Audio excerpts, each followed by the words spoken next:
Assalamualaikum warahmatullahi wabarakatuh. Perkenalkan, saya Naila Putri Huriah, kelas 11 IPA 3 dari SMA Negeri 96 Jakarta, ingin melaksanakan tugas mata pelajaran kimia, yaitu mempresentasikan tentang minyak bumi dan bensin. Langsung saja, yang pertama, saya akan membahas tentang minyak bumi. Pengertian minyak bumi. Minyak bumi atau petroleum berasal dari bahasa Latin, yaitu petra yang artinya karang atau batuan, dan oleum yang artinya minyak. Maka secara umum, minyak bumi diartikan sebagai sumber daya alam natural yang terdiri atas campuran senyawa hidrokarbon kompleks serta senyawa organik lainnya yang berada di bawah permukaan bumi. Selanjutnya, cara terbentuknya minyak bumi. Minyak bumi terbentuk dari pelapukan berbagai macam sisa-sisa organisme, seperti tumbuhan, hewan, dan jasad-jasad teknik yang sudah tertimbun dalam dasar lautan bersama lumpur selama jutaan tahun lamanya.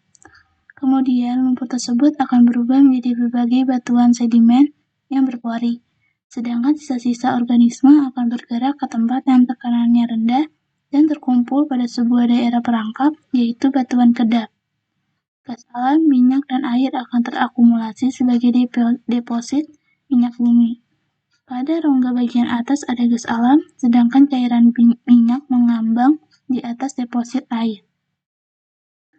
Selanjutnya, proses pencarian dan pengeboran minyak bumi.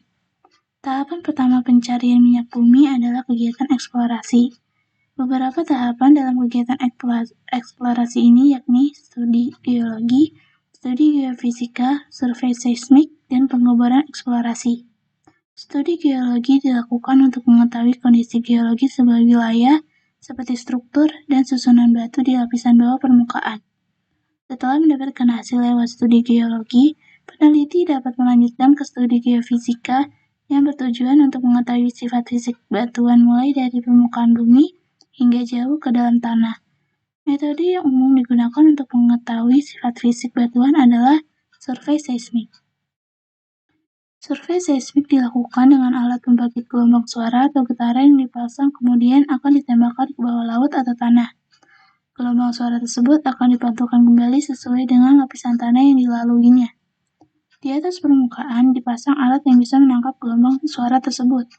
Lalu, kondisi di bawah permukaan bumi direkonstruksi menjadi gambar 2 dimensi atau 3 dimensi di komputer. Maka dari hasil seismik tersebut, data jenis dan batuan akan diolah untuk mengetahui lapisan minyak dan gas bumi di dalamnya. Selanjutnya, barulah dilakukan pengeboran untuk memastikan ada atau tidaknya kandungan minyak bumi di dalam area yang diteliti tersebut. Selanjutnya, mengolah minyak bumi yang sudah diambil dari dalam bumi. Cara mengolah minyak bumi tentu dengan pengeboran, namun agar menjadi produk yang lebih bermanfaat, pengolahan minyak bumi dilakukan dengan cara 1. Distilasi. Distilasi adalah proses pemisahan minyak bumi dengan cara pemanasan, sehingga menghasilkan beberapa fraksi yang sesuai dengan titik didihnya.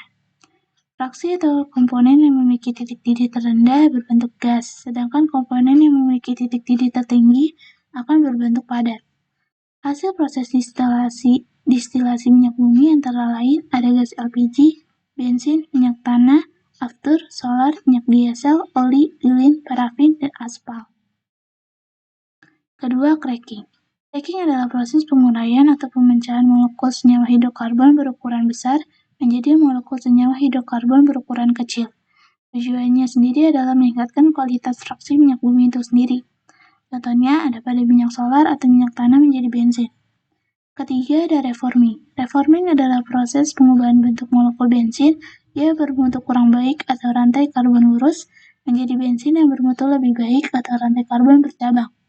Tujuannya adalah memperoleh produk minyak bumi atau senyawa bensin yang lebih baik. Keempat, ada alkilasi dan polimerisasi. Alkilasi adalah proses penambahan jumlah atom dalam satu molekul menjadi molekul yang lebih panjang dan bercabang. Tujuannya adalah memperoleh produk alkilat dengan angka oktan tinggi. Proses alkilasi akan melibatkan molekul olefin atau alkena dan isoparafin dengan bantuan katalisator berupa asam kuat. Sedangkan polimerisasi adalah proses penggabungan molekul-molekul kecil menjadi molekul besar.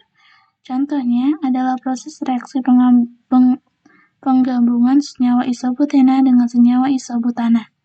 Dari proses reaksi tersebut, maka akan menghasilkan produk bensin berkualitas tinggi. Kelima, ada treating. Treating adalah proses pemurnian minyak bumi dengan cara mengeliminasi atau menghilangkan bahan pengotornya. Selanjutnya, ada fraksi-fraksi beserta kegunaannya. Pertama, ada gas yang digunakan sebagai bahan bakar atau LPG. Lalu ada bensin yang digunakan sebagai bahan bakar kendaraan bermotor. Lalu ada kerosin yang digunakan untuk bahan bakar pesawat udara. Lalu ada minyak pelumas yang digunakan menjadi oli dan pelumas kendaraan. Lalu ada bitumen atau residu yang digunakan sebagai material aspal jalan dan atap bangunan. Selanjutnya minyak bakar yang digunakan untuk bahan bakar di kapal, industri pemanas, dan pembangkit listrik. Selanjutnya ada nafta yang digunakan untuk pembuatan plastik, karet sintesis, deterjen, obat, cat, bahan pakaian, dan kosmetik.